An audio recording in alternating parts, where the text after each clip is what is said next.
शगुन school bus से उतरकर कुछ क्षण स्टॉप पर खड़ा धूल उड़ाती बस को देखता रहा। जब वह आंखों से ओझल हो गई तब घर की ओर मुड़ा। दरवाजे की चाबी उसके बैग में ही थी।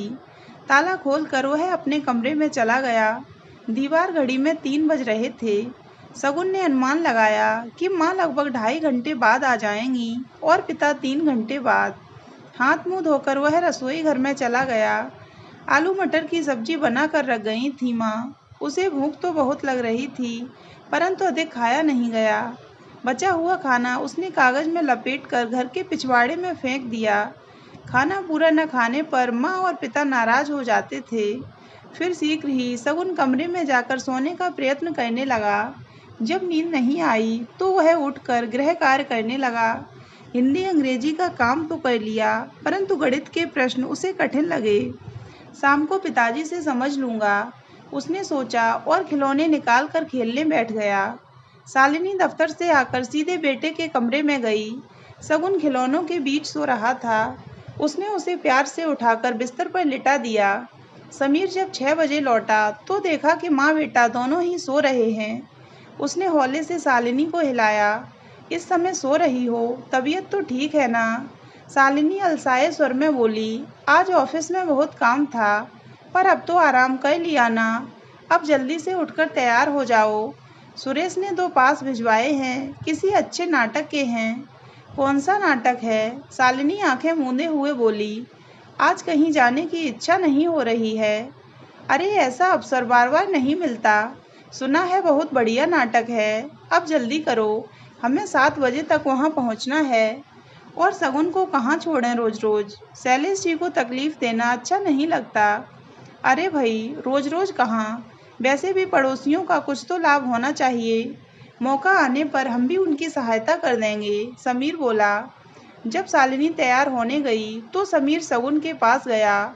उठो शगुन, यह क्या सोने का समय है? शगुन उठकर बैठ गया। पिता को सामने पाकर उसके चेहरे पर मुस्कुराहट आ गई। जल्दी से नाश्ता कर लो, मैं और तुम्हारी माँ कहीं बाहर जा रहे हैं। शगुन का चेहरा अचानक बुझ गया। वह बोला, पिताजी मेरा गृह कार्य पूरा नहीं हुआ है। गणित के प्रश्न बहुत कठिन थे। आज मेरे पास बिल्कुल समय नहीं है। कक्षा में क्यों नहीं ध्यान देता ठीक से? शैलेश जी से पूछ लेना। अब जल्दी करो। शगुन दूध पीकर शैलेश जी के घर चला गया। वह जानता था कि जब तक माँ और पिताजी लौटेंगे वह सो चुका होगा। सदा ऐसा ही होता था। शैलेश जी और उनकी पत्नी टीवी देखते रहते थे और वह कुर्सी पर बैठा बैठा ऊँघता रहता था। उनके बच्चे अलग कमरे में बैठकर अपना काम करते रहते थे। आरंभ में उन्होंने शगुन से मित्रता करने की चेष्टा की थी, परंतु जब शगुन ने ढंग से उनसे बात तक नहीं की तो उन्होंने भी उसे बुलाना बंद कर दिया था। अब भला वह बात करता भी तो कैसे? उसे यहाँ इस प्रकार आकर बैठना अच्छा ही नहीं लगता था। जब वह शैलेश जी को अपने बच्चों के साथ खेलता देखता, उन्हें प्यार करते देखता, तो उसे और भी गुस्सा आता। शगुन अपनी गृहकार की कॉपी भी साथ लाया था, परंतु उसने शैलेश जी से प्रश्न नहीं समझे और हमेशा की तरह कुर्सी पर बैठा बैठा सो गया।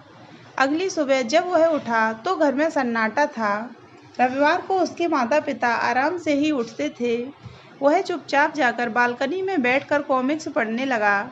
जब देर तक कोई नहीं उठा तो वह दरवाज़ा खटखटाने लगा। क्यों सुबह सुबह परेशान कर रहे हो? जाओ जाकर सो जाओ, समीर झुंझलाते हुए बोला। माँ भूख लगी है, शगुन धीरे से बोला। रसोई में से बिस्किट ले लो, थोड़ी देर में नाश्ता बना दूंगी, शालिनी ने उत्तर दिया। शगुन चुपचाप जाकर अपने कमरे में बैठ गया। उसकी कुछ भी खाने की इच्छा नहीं रह गई थी। दोपहर के खाने के बाद समीर और शालिनी का किसी के यहाँ ताश खेलने का कार्यक्रम था। वहाँ तुम्हारे मित्र नीरज और अंजलि भी होंगे, शालिनी शगुन को तैयार करती हुई बोली। माँ आज चिड़ियाघर चलो ना, आपने पिछले सप्ताह भी वादा किया था, शगुन मचलता हुआ बोला। बेटा आज वहाँ नहीं जा पाएंगे, गिरीश जी से कह रखा है, अगले रविवार अवश्य चिड़ियाघर चलेंगे। नहीं आज ही, शगुन हट करने लगा। पिछले रविवार भी आपने वादा किया था, आप मुझसे झूठ बोलती हैं, मेरी बात भी नहीं मानती। मैं नहीं जाऊंगा गिरीश चाचा के यहाँ, वह रोता हुआ बोला। तभी समीर आ गया। यह क्या रोना धोना मचा रखा है, चुपचाप तैयार हो जा। चौथी कक्षा में आ गया है, पर आदतें अभी भी दूध पीते बच्चे जैसी हैं। जब देखो रोता रहता है। इतने महंगे स्कूल में पढ़ा रहे हैं, बढ़िया से बढ़िया खिलौने लाकर देते हैं। मैं गिरीश चाचा के घर नहीं जाऊंगा, सगुन रोते रोते बोला। वहाँ नीरज अंजलि मुझे मारते हैं, अपने साथ खिलाते भी नहीं। वे बहुत गंदे हैं, मेरे सारे खिलौने तोड़ देते हैं और अपने मुझे दिखाते तक नहीं। वे मूर्ख हैं, उनकी माँ भी मूर्ख हैं। वे भी मुझे डांटती हैं, अपने बच्चों को कुछ नहीं कहती। समीर ने खींचकर एक थप्पड़ सगुन के गाल पर जमाया। बदतमीज, बड़ों के लिए ऐसा कहा जाता है। जितना लाड प्यार दिखाते हैं उतना ही बिगड़ता जाता है। ठीक है, मत जा कहीं भी, बैठ चुपचाप घर पर। शालिनी, इसे कमरे में बंद करके बाहर से ताला लगा दो। इसे बदतमीजी की सजा मिलनी ही चाहिए। शालिनी लिपस्टिक लगा रही थी, बोली रहने दो ना, बच्चा ही तो है। सगुन, अगले रविवार जहाँ कहोगे वहीं चलेंगे। अब जल्दी से पिताजी से माफ़ी मांग लो। सगुन कुछ क्षण पिता को घूरता रहा, फिर बोला, नहीं मांगूंगा माफ़ी। आप भी मूर्ख हैं, रोज मुझे मारती हैं। समीर ने सगुन का कान अमेठा। माफ़ी मांगेगा या नहीं? नहीं मांगूंगा, वह चिल्लाया। आप गंदे हैं, रोज मुझे शैलेश चाचा के घर छोड़ जाते हैं, कभी प्यार नहीं करते, चिड़ियाघर भी नहीं ले जाते। नहीं मांगूंगा माफ़ी। समीर क्रोध में आपे से बाहर हो गया। तुझे मैं ठीक करता हूँ। उसने सगुन को कमरे में बंद करके बाहर से ताला लगा दिया। सगुन देर तक कमरे में सिसकता रहा। उस दिन से उसमें एक अक्खड़पन आ गया। उसने अपनी कोई भी इच्छा व्यक्त करनी बंद कर दी। जैसा माता पिता कहते यंत्रवत कर लेता, पर जैसे जैसे बड़ा होता गया वह अंदर ही अंदर घुटने लगा। 10वीं कक्षा के बाद पिता के कहने से उसे विज्ञान के विषय लेने पड़े। पिता उसे डॉक्टर बनाने पर तुले हुए थे। सगुन की इच्छाओं की किसे परवाह थी, और माँ भी जो पिता कहते उसे ही दोहरा देती। एक दिन दफ्तर के लिए तैयार होती हुई शालिनी बोली, सगुन का परीक्षा फल शायद आज घोषित होने वाला है, तुम जरा पता लगाना। क्यों, क्या सगुन इतना भी नहीं कर सकता? समीर नाश्ता करता हुआ बोला। जब पढ़ाई लिखाई में रुचि ही नहीं ली तो परिणाम क्या होगा? वह तो मैं इसलिए कह रही थी ताकि कुछ जल्दी। वह टिफिन बॉक्स बंद करती हुई बोली, तुम्हें जल्दी होगी जानने की, मुझे तो अभी से ही मालूम है, पर मैं फिर कह देता हूँ, यदि यह मेडिकल में नहीं आया तो इस घर में इसके लिए कोई स्थान नहीं है। जाकर करे कहीं चपरासीगिरी मेरी बला से। तुम भी हद करते हो, एक ही तो बेटा है, यदि 2-4 होते तो। मैं भी यही सोचता हूँ, एक ही इतना सिरदर्द बना हुआ है, क्या नहीं दिया हमने इसे, फिर भी कभी 2 घड़ी पास बैठकर बात नहीं करता। पता नहीं सारा समय कमरे में घुसा क्या करता रहता है। एकाएक समीर उठकर सगुन के कमरे में पहुँच गया। सगुन अचानक पिता को सामने देखकर अचकचा गया। जल्दी से उसने ब्रश तो छिपा लिया, परंतु गीली पेंटिंग न छिपा सका। पेंटिंग को देखते ही समीर का पारा चढ़ गया। उसने बिना एक नज़र पेंटिंग पर डाले ही उसको फाड़कर टुकड़े टुकड़े कर दिया। तो यह हो रही है मेडिकल की तैयारी, किसे बेवकूफ़ बना रहे हो, मुझे या स्वयं को? वहाँ महंगी महंगी पुस्तकें धूल चाट रही हैं, और यह लाट साहब बैठे चिड़िया तोते बनाने में समय गंवा रहे हैं। कुछ मालूम है, आज तुम्हारा नतीजा निकलने वाला है। जी पिताजी, मनोज बता रहा था, सगुन धीरे से बोला। उसकी दृष्टि अब भी अपनी फटी हुई पेंटिंग पर थी। मनोज के सिवा भी किसी को जानते हो क्या? जाने क्या करेगा आगे चलकर, समीर बोलता चला जा रहा था। शालिनी को दफ्तर के लिए देर हो रही थी। वह बोली, सगुन मुझे फ़ोन अवश्य कर देना, तुम्हारा खाना रसोई में रखा है, खा लेना। माता पिता के जाते ही सगुन एक बार फिर अकेला हो गया। बचपन से ही यह सिलसिला चला आ रहा था। स्कूल से आकर खाली घर में प्रवेश करना, फिर माता पिता की प्रतीक्षा करना। उनके मित्र उन्हें पसंद नहीं आते थे। बचपन में वह जब भी किसी को घर बुलाता था तो माता पिता को यही शिकायत रहती थी कि घर गंदा कर जाते हैं, महंगे खिलौने खराब कर जाते हैं। अकेला कहीं वह आ जा नहीं सकता था, क्योंकि माता पिता को सदा किसी दुर्घटना का अंदेशा रहता था। सगुन के कई मित्र स्कूटर मोटरसाइकिल चलाने लगे थे, पर उसके पिता ने कड़ी मनाही कर रखी थी। बस जब देखो अपने घिसे पिटे संवाद दोहराते रहते थे। हम तो 8 भाई बहन थे, पिताजी के पास इतने रुपए नहीं थे कि किसी को डॉक्टर बना सकते। मेरी तो यह हसरत मन में ही रह गई। पर तेरे पास तो सब कुछ है। और माँ सदा यही पूछती रहती थी, ट्यूटर चाहिए, पुस्तकें चाहिए, बोल क्या चाहिए। पर सगुन कभी नहीं बता पाया कि उसे क्या चाहिए। वह सोचता, माता पिता जानते तो हैं कि मेरी रुचि कला में है। मैं सुंदर सुंदर चित्र बनाना चाहता हूँ, रंग बिरंगे आकार कागज पर सजाना चाहता हूँ। इसमें इनाम जीतने पर भी डांट पड़ती है कि बेकार समय नष्ट कर रहा हूँ। उन्होंने कभी मेरी कोई इच्छा पूरी नहीं की। तभी मनोज आ गया। सगुन उससे बोला, यार बहुत डर लग रहा है। इसमें डरने की क्या बात है, फाइन आर्ट्स ही तो करना चाहता है ना।